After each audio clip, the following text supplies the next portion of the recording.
Nous allons poursuivre notre lecture dans le livre des Actes et nous arrivons maintenant dans le chapitre 10. Dimanche dernier, nous avons vu une conversion spectaculaire, quelqu'un qui a fait une chute énorme qui lui a servi pour son propre salut. C'est quelqu'un qui est tombé de son cheval et se retrouvait dans la lumière de Jésus-Christ. On parle de Saul de Tarse qui plus tard devient l'apôtre Paul. Voilà, je suis connecté. Un peu sensible, la technique. Voilà. Je prends un autre micro. Ça va?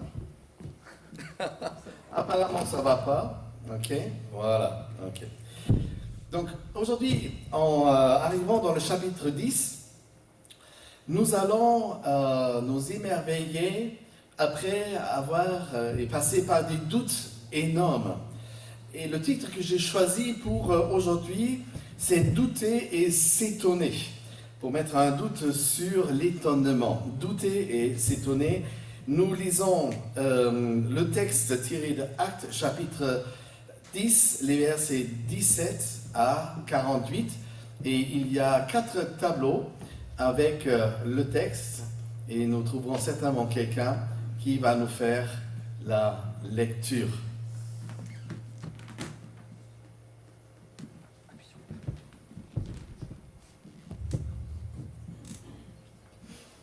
Pierre restait perplexe sur le sens de la vision qu'il avait eue.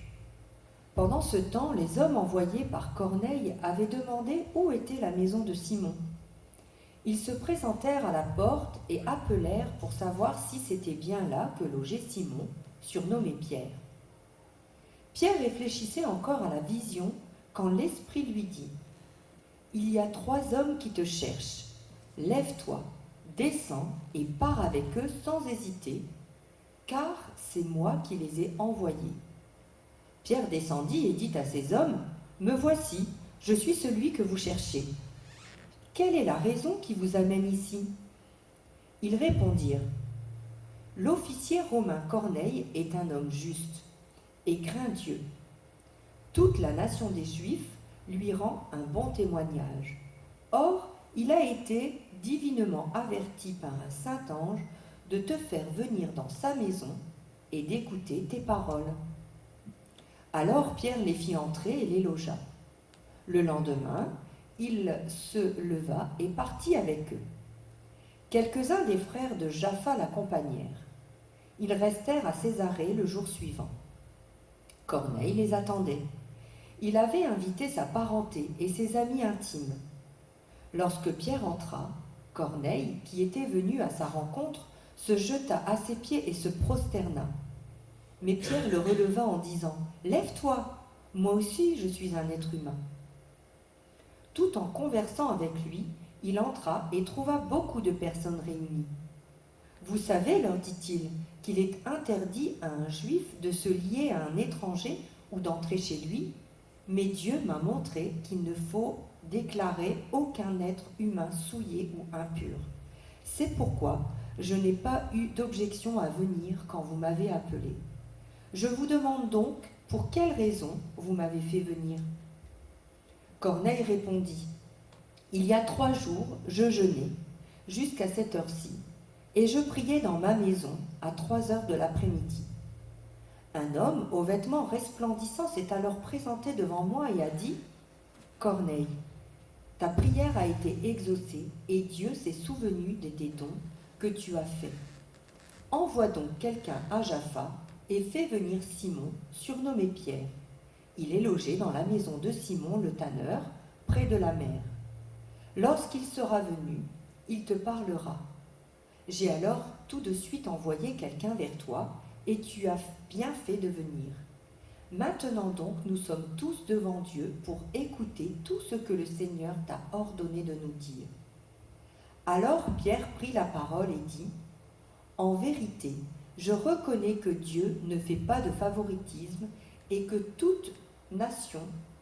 dans toutes les nations, celui qui le craint et qui pratique la justice lui est agréable. » Pierre parlait encore quand le Saint-Esprit descendit sur tous ceux qui écoutaient la parole. Tous les croyants circoncis qui étaient venus avec Pierre furent stupéfaits de ce que le don du Saint-Esprit était déversé, même sur les non-juifs. En effet, ils les entendaient parler en langue et célébrer la grandeur de Dieu. Alors Pierre dit : « Peut-on refuser l'eau du baptême à ceux qui ont reçu le Saint-Esprit tout comme nous ?» Et il ordonna de les baptiser au nom du Seigneur. Ils lui demandèrent alors de rester quelques jours avec eux. Merci Isa pour cette lecture. Douter et s'étonner. Notre texte est plein de doutes et plein d'étonnements aussi. Une histoire de rencontres improbables qui pourtant se produisent parce que Dieu conduit les uns vers les autres. Disons que le premier étonnement est le nôtre. Il y a un soldat romain, Corneille. Il était centurion de l'armée romaine en Palestine, faisant partie de ce qu'il était appelé la cohorte italienne qui comptait environ 6000 hommes. Et cette armée se trouvait au poste à Césarée, qui était dans les années 30 à 60 la capitale de Juda. Il appartient au groupe des 10 prosélytes de la porte, des personnes qui se sont tournées vers le judaïsme, venant d'autres religions, se tournant vers le judaïsme, prosélytes, prêts à changer leur foi et religion, et de la porte parce que leur initiation n'était pas encore terminée. Les Juifs, eux, les appelaient les craignants Dieu. Corneille est caractérisé par 3 attitudes. La première qui m'a frappé, c'est sa foi en Dieu. Il avait enseigné ceux qui appartiennent à sa propre maison à marcher dans la même voie que lui. Il a transmis sa crainte de Dieu, sa foi en Dieu, sa confiance en Dieu à ceux qui habitaient la maison. Et là aussi, nous avons un héritage à transmettre. Nous qui sommes parents, à qui ? À nos enfants. Ceux parmi nous qui sont grands-parents, oncles ou tantes, ou qui ont, d'une manière ou d'une autre, un foyer dans lequel nous recevons les membres de nos familles, grands et petits. Nous sommes appelés à leur transmettre la foi que Dieu nous a donnée. Nous avons une responsabilité spirituelle pour ceux qui vivent avec nous. Et puis, j'étais frappé par sa générosité. Le texte dit, il faisait beaucoup d'aumônes. Mais à qui ? Aux Juifs. Et il faut dire qu'à cette époque-là, les Romains étaient l'occupant de la Palestine. Et les uns et les autres ne sont pas appréciés du tout. Pourtant, Corneille avait un cœur généreux envers ceux qui, dont lui, il était occupant, étaient dans le besoin. Par l'aumône au peuple juif, c'était sa façon de honorer Dieu. Quelque chose qu'il ne faisait pas pour lui, mais pour honorer le peuple de Dieu. Et avec cela, il était bien en contraste avec tous les étrangers qui vivaient en Palestine et qui méprisaient les Juifs. D'ailleurs, encore aujourd'hui, il y a une nouvelle remontée de la haine contre les Juifs. Vous avez remarqué, dans la plupart des peuples des pays en Europe, on vote désormais extrême droite. Quelle est notre attitude en tant que chrétiens envers le peuple de Dieu ?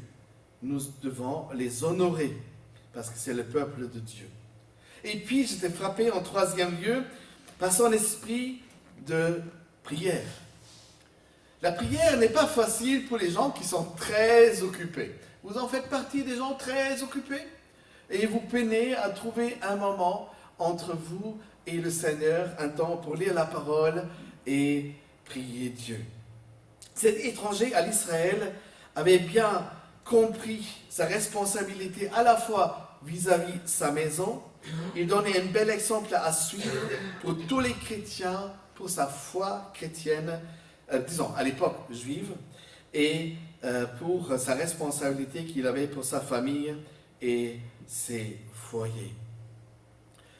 Tout ce qui est dit de Corneille exprime sa vraie et entière confiance en Dieu, à laquelle Dieu voulait finalement répondre en lui faisant connaître comment il s'est, lui, Dieu, révélé à chaque être humain dans la personne de Jésus-Christ.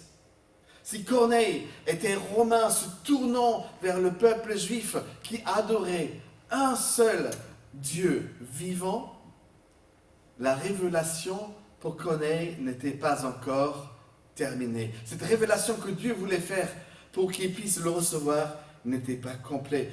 Corneille ne connaissait pas encore que Jésus est venu, que Dieu soit venu dans notre humanité.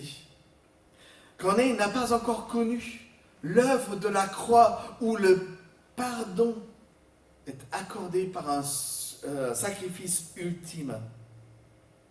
Et Corneille ne savait pas encore que Dieu aimait tout être humain, qu'importe ses origines, qu'importe son rang, qu'importe sa religion. Dieu aime sans faire de distinction. Dieu aime sans faire de favoritisme. Est-ce que vous avez un moment qui est consacré à la prière dans la journée? En tout cas, pour Corneille, c'était 3 heures dans l'après-midi. Je dirais, il se réveille de la sieste et se met à prier. Une horaire habituelle pour les Juifs pour prier Dieu dans la journée. Ce qui est extraordinaire, c'est que Dieu prie et Dieu lui envoie une réponse. Imaginez, vous priez Dieu et Dieu vous envoie une réponse. Là, dans le moment même, il voit distinctement dans une vision un ange venu à sa rencontre. Là, franchement, ça me rend un peu jaloux. Qui a vu déjà un ange venu à sa rencontre lors d'un moment de prière? Moi, j'en demande. Je suis preneur. Normalement, disent certains, normalement, quand je suis en prière, donc c'est moi qui parle, après quoi, les grands silences. Comme un monologue, n'est-ce pas? Que Dieu reçoit mes prières. En tout cas, j'espère que Dieu reçoit ma lumière. Combien des moments de prière se ressemblent? Je prie dans la présence de Dieu. Je le loue. Je lui présente ce qui m'est cher à mes yeux et à mon cœur. Et après, je dis Amen. Je le confie entre les mains de Dieu.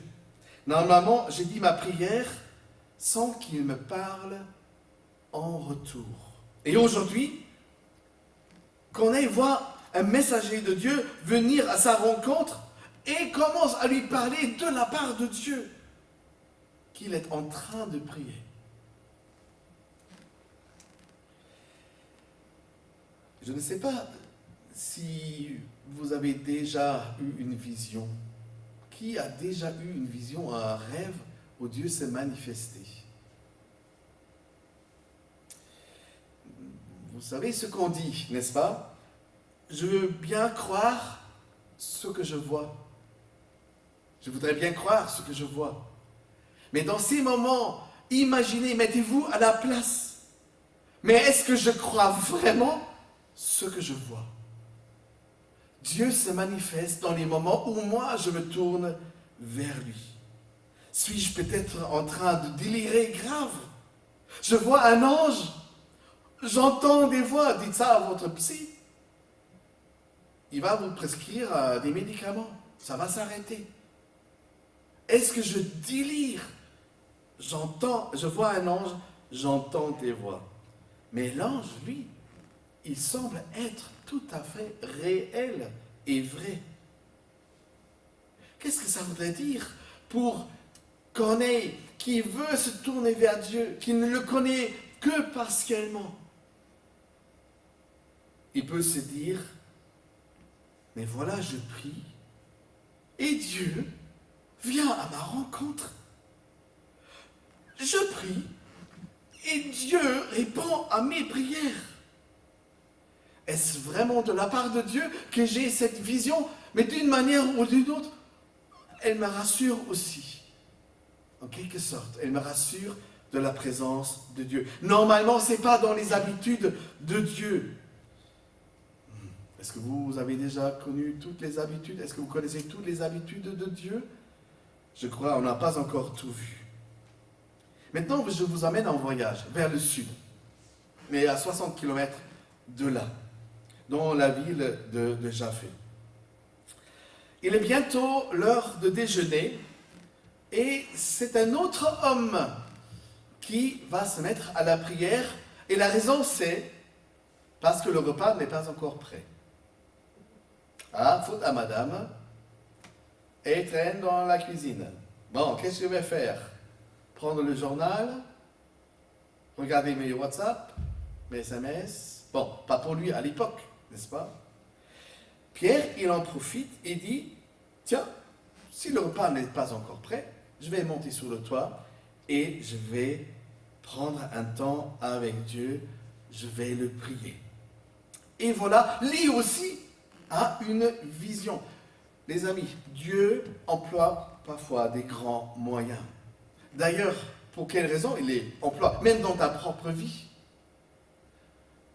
Regarde un peu, souviens-toi des moments où Dieu s'est manifesté d'une manière particulière, peut-être même étrangement, à toi. Tu te souviens du moment? En général, c'était un moment où Dieu voulait que tu comprennes quelque chose de très important dans ta vie. Quelque chose pour qui il te demandait toute ton attention. Parce que ça pouvait devenir pour toi un tournant dans ta vie spirituelle. Ça pouvait être un tournant dans ta relation avec Dieu. Ça pouvait provoquer un tournant même concernant les personnes avec lesquelles tu vis. Et voilà ce qu'il voit. Déjà, c'est une version pas cachère. En tout cas, c'est pas catholique ça, surtout pas pour un juif. Parce qu'il voit qu'une nappe descend d'en haut, remplie de ce qui est formellement interdit à manger pour un juif. Couvert des animaux, des reptiles, des mammifères, j'ose dire peut-être même du porc, qui sait, mais c'est pas écrit. Cette étrange vision, Dieu m'invite à tuer, à manger ce que je connais interdit dans ma religion. Ce que Dieu cherche à me faire comprendre se heurte à ma tradition. Ce que Dieu cherche à me faire comprendre se heurte à mes expériences que j'ai faites jusqu'alors. Ce que Dieu cherche à me faire comprendre se heurte même de ce que je connais de sa parole. On ne mange pas de ces choses-là, disait-lui, le juif. D'ailleurs, les juifs respectent un certain régime de ne manger pas des aliments qu'ils considèrent comme impurs. Et vous trouvez toute une liste dans le livre de Lévitique, chapitre 11. Alors que Pierre entend cette voix céleste qui lui dit « Tue et mange !» Sers-toi. D'ailleurs, c'est étrange, hein? Qu'est-ce qu'il attendait? Un repas qui n'était pas encore prêt. Qu'est-ce que Dieu lui envoie dans la vision? Un plat prêt à manger. Donc, Pierre proteste vigoureusement, « Jamais, Seigneur, dans ma vie, jamais je mangerai des choses tellement immondes et impures. » Est-ce que tu as connu dans ta propre vie un moment où tu n'as pas compris ce que Dieu voulait te dire? Pourtant, tu as bien reçu une parole, une vision. Et tu dis, mais c'est pas possible. C'est pas possible. Moi, j'ai connu ça à de nombreuses occasions. Mais qu'est-ce qui m'arrive? Dieu me parle aujourd'hui, pas comme d'habitude. Mais là, stupeur, au lieu que cette voix qui vient d'en haut le félicite en disant « Ce n'était qu'une épreuve, je voulais juste voir si tu restes fidèle à mes prescriptions », c'est finalement que Pierre reçoit des sévères reproches. Ce que moi, Dieu, a rendu pur, ce n'était pas à toi, mon gars, de me dire et de me déclarer ce qui est impur. Non. Franchement, à ce moment-là, je ne voulais pas être dans la peau de Pierre. Lui qui pensait de faire tout juste, même dans ce qu'il ne comprenait pas, est sévèrement repris par Dieu. Comment tu déclares impur ce que moi je voudrais te donner? Comment tu refuses les choses que j'ai préparées exprès pour toi et pour ta vie, pour ce qui sera ton chemin futur? Comment tu refuses en disant non, Dieu, avec tout mon respect, tel que je te connais, non, je refuse. Si Dieu voudrait nous donner des choses à manger ou à vivre, il n'y a rien de mauvais dedans. Et même si j'ai des doutes, parce que Dieu me le dit et m'invite, je voudrais lui faire confiance, même si ça me dépasse, même si j'ai des doutes. Et quand Pierre reprend ses esprits, il ne comprend plus rien. Parce qu'il voudrait rester fidèle à ce qui lui sait de la loi de Moïse. Et voilà, les païens ont mangé, parce qu'ils étaient impurs. Donc ils mangeaient de ce qui est impur. Mais les Juifs ne mangeaient ce que Dieu a prescrit et n'avaient pas de relation avec ce qui est impur, même avec des étrangers. Est-ce que Dieu voulait vraiment faire grâce à tous les hommes de la terre sans distinction de race? Autant que je sache, pensait Pierre, le peuple élu, le peuple de Dieu, c'est moi qui en fais partie. Les autres sont dehors. Quand la dernière fois, tu avais besoin d'un changement de regard sur les choses que Dieu voudrait te faire comprendre? Est-ce que tu fais partie de ceux qui regardent depuis toujours les choses de la même manière, incapables de s'imaginer qu'un autre regard, une autre compréhension puisse être possible? Nous comprenons la perplexité de Pierre quand il entend le Seigneur lui dire à 3 reprises, vas-y, tu peux y aller, tu peux en manger, tue et mange. Tout est à toi et tout est pur parce que ça vient de moi. Mais il ne tardera pas à saisir finalement le secret de cette vision. Parce qu'en même temps qu'il est encore sur le toit, le plat n'a toujours pas préparé. En bas, ça frappe à la porte et les personnes, les serviteurs et soldats que Corneille a envoyés à Pierre, parce qu'il a vu cela dans la vision avec l'ange qui lui dit « Va appeler quelqu'un qui s'appelle Pierre pour qu'il vienne te dire davantage. » Voilà, au moment où Pierre encore s'interroge, ça frappe à sa porte. Averti par l'Esprit Saint, Pierre fait rentrer les messagers et les loger et partait avec eux le lendemain. Déjà pour un juif, faire rentrer des étrangers sous son toit, les inviter à sa table, c'était pas possible, c'était même pas concevable. Mais moi, je m'imagine Pierre déjà dans un bouleversement où apparemment Dieu cherche à lui donner un autre regard, une autre compréhension. Pierre se faisait accompagner, dit le texte, par quelques frères de Japhée, pour qu'ils puissent être eux les témoins de ce qui allait se passer. Est-ce que vous connaissez le dicton qui dit « Il vaut mieux être seul qu'être mal accompagné » Bon, je le détourne un peu, comme vous me connaissez, je détourne bien volontiers les dictons. Pour des missions importantes, pour bien juger des situations particulières et nouvelles, je veux être bien accompagné au lieu d'y aller seul. Les choses nouvelles dans notre vie, les choses que nous n'avons jamais faites auparavant, les chemins et les routes que nous n'avons jamais pris auparavant, là où tu as peur de te lancer, demande à Dieu à être accompagné. Regarde qui tu as autour de toi, qui marcherait avec moi vers une nouvelle expérience. Parce que moi, je ne suis pas vraiment sûr et j'ai la trouille. Si quelqu'un pouvait venir avec moi, à plusieurs, on est plus courageux. C'est vrai? Arrivé à Césarée, Pierre et compagnie découvrent donc Corneille dans sa maison. Là aussi, un juif rentre dans une maison d'un païen.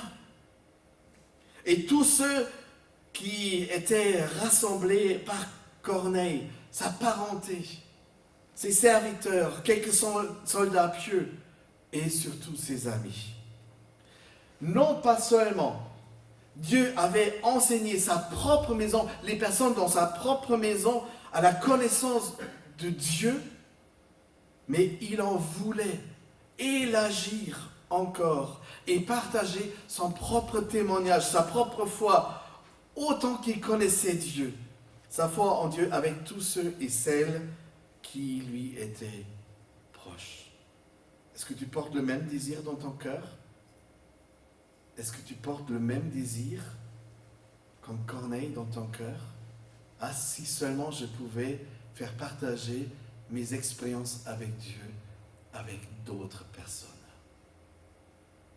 Déjà, de l'avoir reçu pour soi, c'est magnifique. Et ça serait quand même dommage que ça se limite, que cette bénédiction se limite à moi qui l'a reçu. Et si je deviendrais un multiplicateur des bienfaits de Dieu?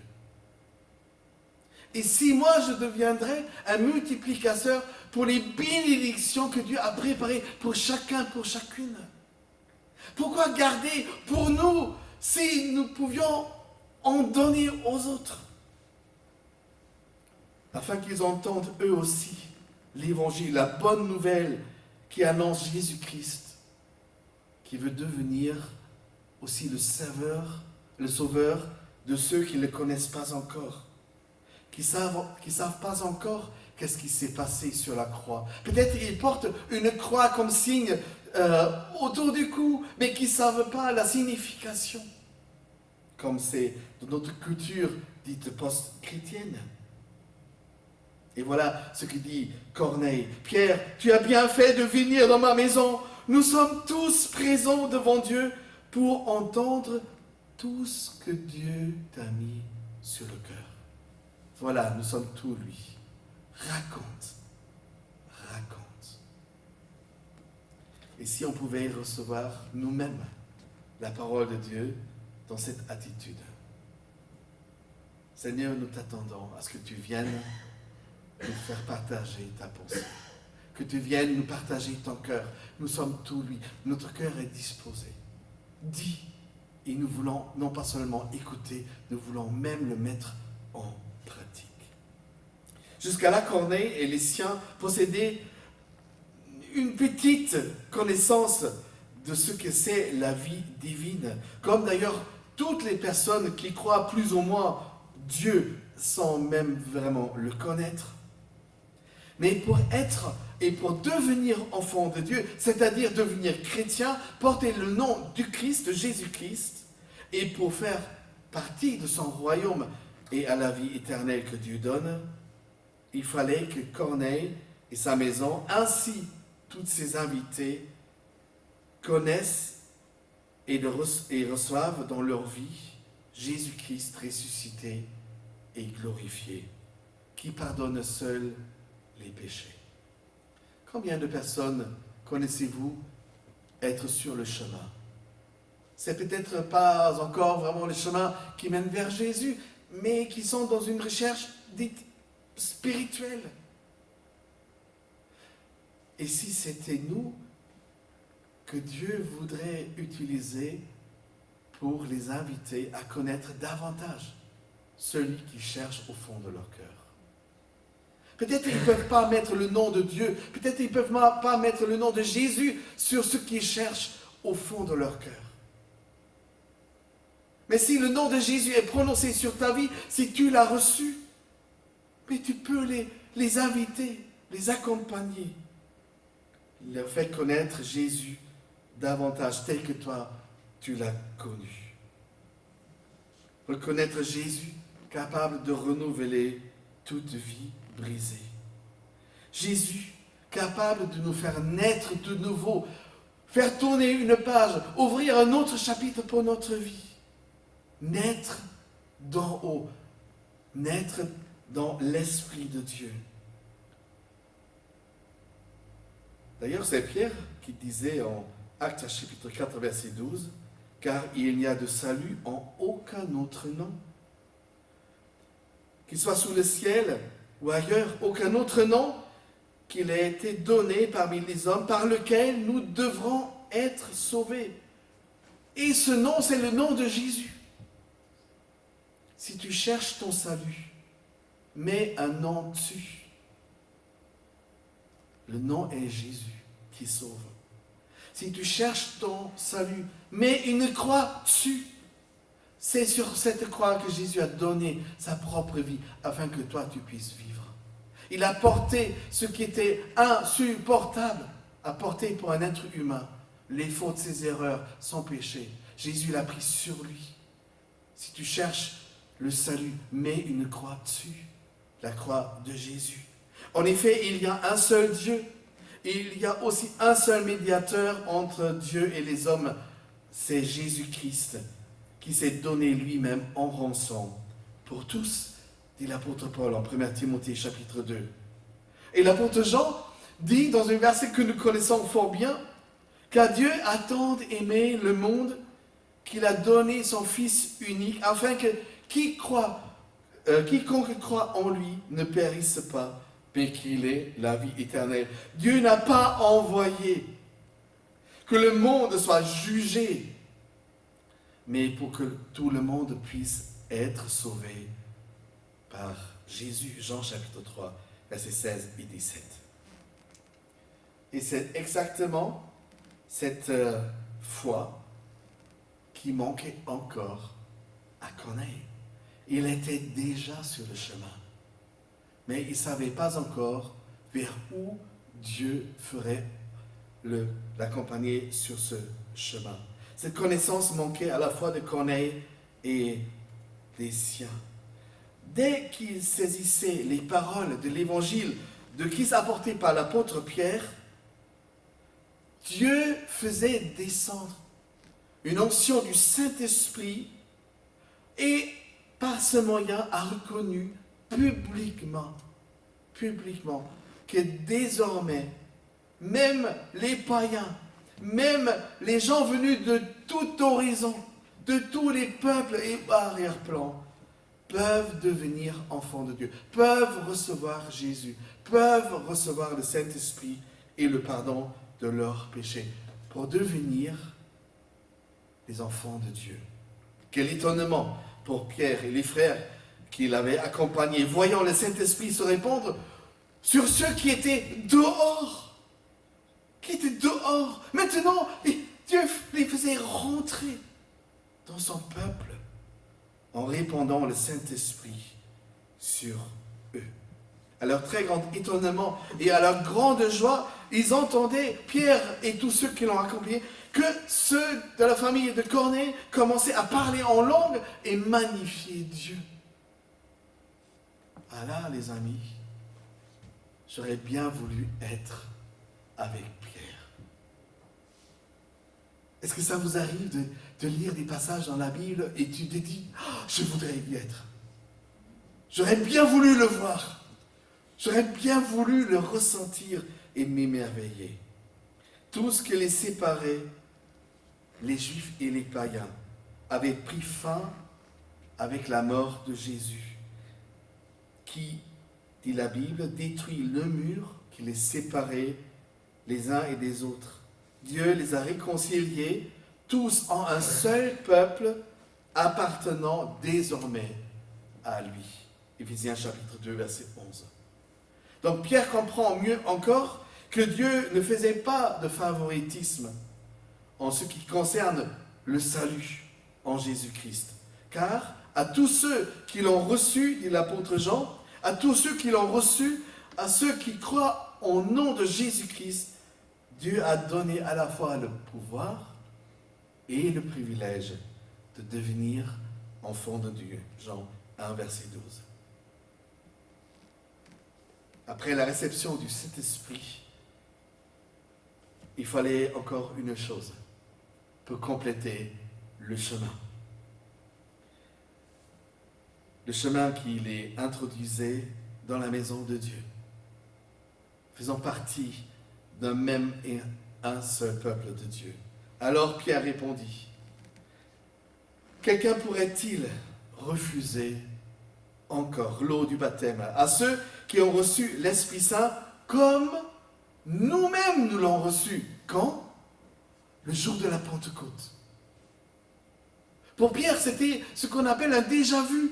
Attends, c'est mon histoire. C'est moi qui ai passé par là. Et Pierre découvre avec étonnement et avec joie que désormais, Dieu ne fait plus de distinction. Son peuple et ceux qui viennent de loin, désormais ne font qu'un. Le Saint-Esprit de Dieu leur a été diffusé avant même le baptême, pour montrer que les croyants du monde entier avaient désormais la même part que les croyants juifs, le jour de la Pentecôte. Et c'est pour cela que le chapitre 10 dans le livre des Actes est appelé la deuxième Pentecôte. La deuxième Pentecôte. Si plus tard l'apôtre Paul sera appelé par Dieu pour annoncer l'évangile aux païens, au peuple du monde entier, c'est pourtant Pierre, c'est pourtant l'apôtre Pierre qui devrait leur ouvrir grandement la porte pour le royaume des cieux. Et par cet événement-là, une promesse s'accomplit. Une promesse que Jésus a prononcée sur la vie de Pierre. En Matthieu chapitre 16, versets 18 et 19,